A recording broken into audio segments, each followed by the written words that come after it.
เหตุบทบันทึกและปรับใหม่50 ล้านกีบกับปั๊มน้ำมัน3ปั๊มอยู่เมืองปากซองแขวงจำปาสักจำหน่ายน้ำมันเชื้อไฟเกินราคาที่รัฐกำหนด Time to share สวัสดีท่านผู้ชมกลับมาพบกับรายการทำทูแชร์สำหรับหัวข้อข่าวที่เราอยากจะนำเสนอในวันนี้ก็คือเกี่ยวข้องกับเรื่องของการปรับใหม่เรื่องของมาตรการน้ำมันที่ว่ามีการจำหน่ายเกินราคาก็คือเหตุการณ์ดังกล่าวนี้เกิดขึ้นอยู่ทางภาคใต้ของลาวมีการเหตุบทบันทึกและก็ปรับใหม่50 ล้านกีบของปั๊มน้ำมัน3ปั๊มอยู่เมืองปากซองแขวงจำปาสักจำหน่ายเกินราคาที่ทางรัฐกำหนดเนื้อในของข่าวได้มาจากแฟนเพจหนังสือพิมพ์ลาวพัฒนาหนังสือพิมพ์จำปาใหม่รายงานในวันที่14 มีนาคม 2026คณะกรรมการคุ้มครองการนำเข้าและการสนองน้ำมันเชื้อไฟ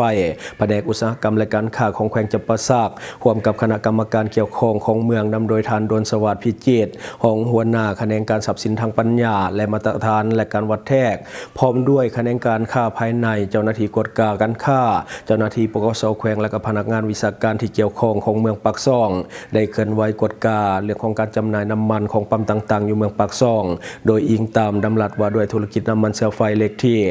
559/รบลงวันที่9 กันยายน 2025มาตราที่66ข้อห้ามต่อผู้ดำเนินธุรกิจปั๊มน้ำมันเชื้อไฟผ่านการติดตามกฎการตัวจริงพบเห็นปั๊มน้ำมัน3ปั๊มจำหน่ายน้ำมันเกินราคาที่รัฐกำหนดคือปั๊มน้ำมันบุญมีอยู่บ้านหลัก11จำหน่ายน้ำมันเกินราคาที่กำหนดคือแอดสั่ง 38,000 กีบต่อ1ลิตรและกระส่วนก็คือ 39,000 กีบต่อ1ลิตรและปั๊มต่อมาก็คือปั๊มน้ำมันเพชรสวรรค์อยู่บ้านหลัก5ทงกระต่ายจำหน่ายน้ำมันเกินราคาที่รัฐกำหนดคือแอดสั่ง 39,670 กีบต่อ1ลิตรและกระส่วนก็คือ 41,370 กีบต่อ1ลิตรและปั๊มต่อมาก็คือปั๊มน้ำมันเพชรสวรรค์ตั้งอยู่บ้านเซเปียนจำหน่ายน้ำมันเกินราคาที่รัฐกำหนดคือน้ำมันแอดสั่งเป็น 39,670 กีบต่อ1ลิตรและน้ำมันกระส่วนเป็น 41,370 กีบต่อ1ลิตรการกระทำดังกล่าวเป็นการละเมิดดำรัสว่าด้วยธุรกิจน้ำมันเชื้อไฟเลขที่559/รบลงวันที่9 กันยายน 2025ที่ผ่านมาดังนั้นคณะกรรมการที่เคลื่อนไหวกฎการจึงได้สร้างบทบันทึกศึกษาอุหมและมีการปรับใหม่ตามดำรัสว่าด้วยธุรกิจน้ำมันเชื้อไฟเลขที่559/รบลงวันที่9 กันยายน 2025มาตราที่79โดยมีการปรับใหม่50 ล้านกีบเพราะเป็นการกระทำผิดครั้งทำอิฐถ้ามีการละเมิดครั้งที่2จะถูกปรับใหม่ในมูลค่า100 ล้านกีบหรือว่ากล่าวไปถึงการโจใบอนุญาตในการดำเนินธุรกิจนำด้วยอันนี้คือในของข่าวโดยเรื่องของการละเมิดเรื่องของการขายหรือว่าจำหน่ายน้ำมันที่เกินราคาที่รัฐกำหนดเพราะว่าในปัจจุบันหลายคนอาจจะได้รู้นำกันเรื่องของมาตรการทางการของลาวถือว่าได้เข้มงวดในเรื่องของการควบคุมและก็กวดกาบและก็คุ้มครองผู้บริโภคเพราะว่าป้องกันบ่ให้ผู้ประกอบการเอาเปรียบผู้บริโภคในช่วงที่เกิดวิกฤตในปัจจุบันอันนี้ชมเชยภาคส่วนที่เกี่ยวข้องที่เหตุแท้ทำจริงในการปกป้องผู้บริโภคอย่างจริงจังปฏิเสธบ่ได้ว่าตอนนี้หลายปั๊มแม่นหัวหมอปิดปั๊มกักตุนน้ำมันเพื่อที่จะขึ้นราคาในเวลาที่มีความต้องการสูงหลายๆปั๊มยังมีการลักลอบเอาน้ำมันไปขายอยู่นอกปั๊มเป็นต้นการขายให้โครงการห้างห้านบริษัทที่ว่ามีการสั่งซื้อจำนวนหลายเพื่อมีการกักตุน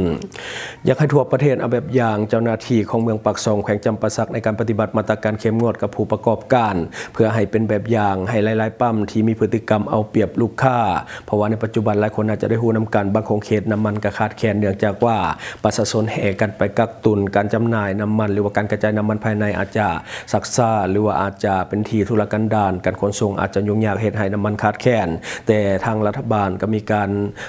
ชี้แจงออกมาแล้วว่าการนำเข้าน้ำมันจากต่างประเทศนี่ถือว่าเพียงพอและก็นำเข้าในปริมาณที่ปกติและก็ยังมีการนำเข้าจากหลายช่องทางทางภาคเหนือก็จะมีการนำเข้าจากจีนแน่และก็เวียดนามแน่ซึ่งว่าจะช่วยในเรื่องของการแบ่งเบาภาระในการนำเข้าจากทางฝั่งไทย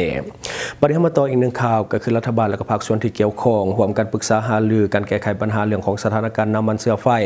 ในของข่าวได้มาจากแฟนเพจกรมสื่อสารมวลชนปกสหรือว่า Mass Media of Public Security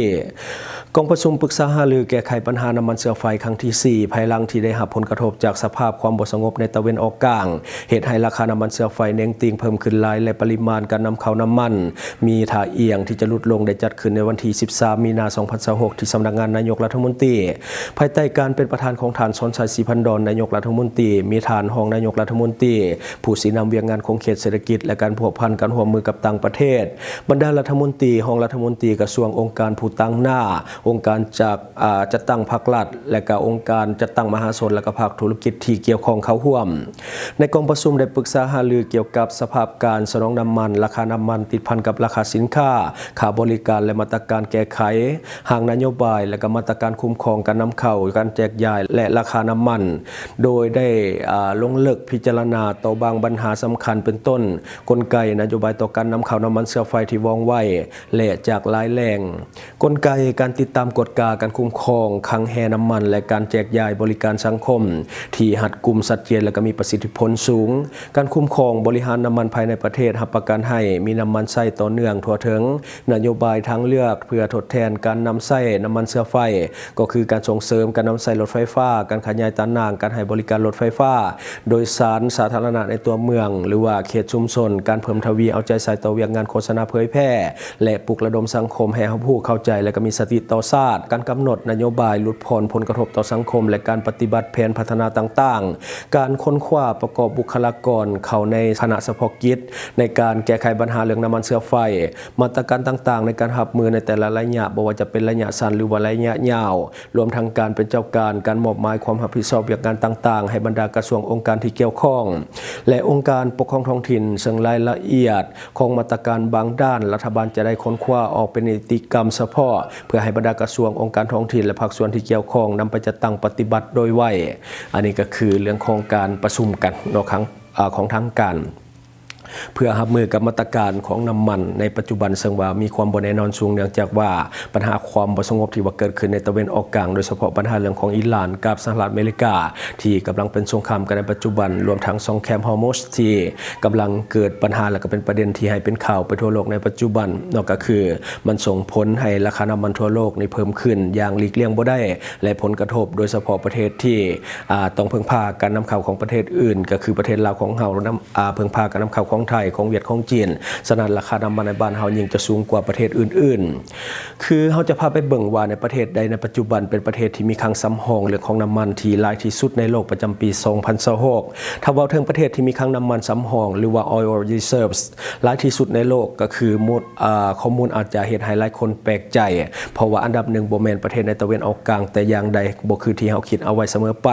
นี่มาเบิ่งหาอันดับประเทศที่มีคลังน้ำมันสำรองที่หลายที่สุดก็คือข้อมูลได้มาจาก OPEC และก็ BP Statistical Review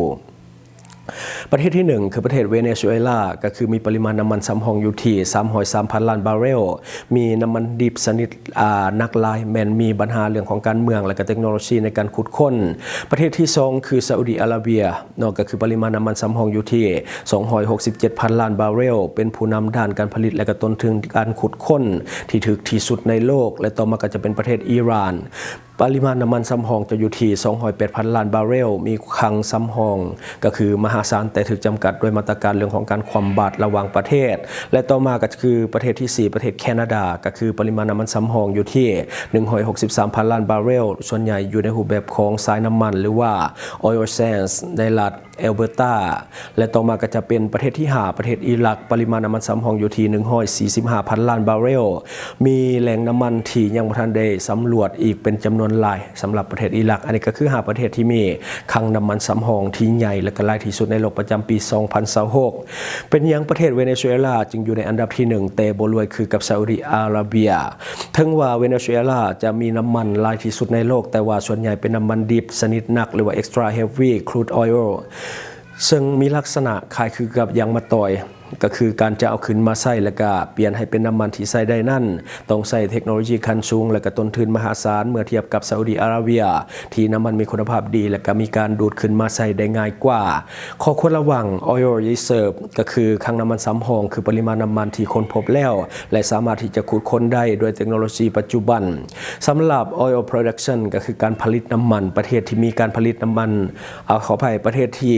มีน้ำมันสำรองหลายบ่ได้แปลว่าเป็นประเทศผู้ผ ลิตน้ำมันที่หลายที่สุดตัวอย่างสหรัฐอเมริกาเป็นผู้ผลิตน้ำมันอันดับหนึ่งของโลกในปัจจุบันถึงว่าจะมีคลังน้ำมันซ้ำห้องบ่ติดหาอันดับประเทศก็ตามอันนี้ก็คือข้อมูลเกี่ยวของกับเรื่องของน้ำมันหลายคนอาจจะจับตาและก็ติดตามข่าวเรื่องของน้ำมันเพราะว่าในปัจจุบันถือว่ามีผลกระทบและก็ติดพันกับการใช้ชีวิตของคนลาวอย่างหลีกเลี่ยงบ่ได้ก็คือราคาน้ำมันค่อนข้างที่จะพันผวนมีขึ้นแล้วก็มีลงแต่เวลาขึ้นก็คือจะขึ้นแบบก้าวกระโดดราคาขึ้นกับต่างประเทศนำขึ้นกับผู้นำเข้าตัวอย่างคือนำเข้าจากไทยถ้าทางไทยมีปัญหาหรือว่าราคาเองติงแม้แต่น้อยเดียวทางลาวก็จะเพิ่มขึ้นอย่างล่วงหลายเส้นกันอันนี้คือผลกระทบที่เฮาเองหลีกเลี่ยงบ่ได้ถึงแม้ว่าเฮาจะส่งหาแหล่งน้ำมันสำรองจากหลายช่องทางบ่ว่าจะจากสปจีนจากสเวียดนามรวมทั้งไทยแต่ว่าเรื่องของผลกระทบที่เกิดจากราคาน้ำมันก็ยังเป็นผลกระทบที่คนเราหลีกเลี่ยงบ่ได้และก็จะได้รับมันเต็มๆโดยเฉพาะเรื่องของค่าครองชีพที่กำลังจะเพิ่มขึ้นไวๆนี่อันนี้คือสิ่งที่เฮาเก็บมาเล่าสู่ฟังหวังว่าท่านจะได้รับสาระดีๆสำหรับท่านที่ว่าเบิ่งรายการเฮาอยู่คิดเห็นจะได้กับสิ่งที่ว่านำเสนอไปก็อย่าลืมฝากไว้ภายใต้คอมเมนต์ของเฮาและข้าพเจ้าจะเข้าไปอ่านด้วยตนเองขอขอบใจสนใจโฆษณาประชาสัมพันธ์ธุรกิจและผลิตภัณฑ์ของท่านผ่านรายการของเฮาสนใจติดต่อตามข้อมูลที่ขึ้นหน้าจอในปัจจุบันได้เลย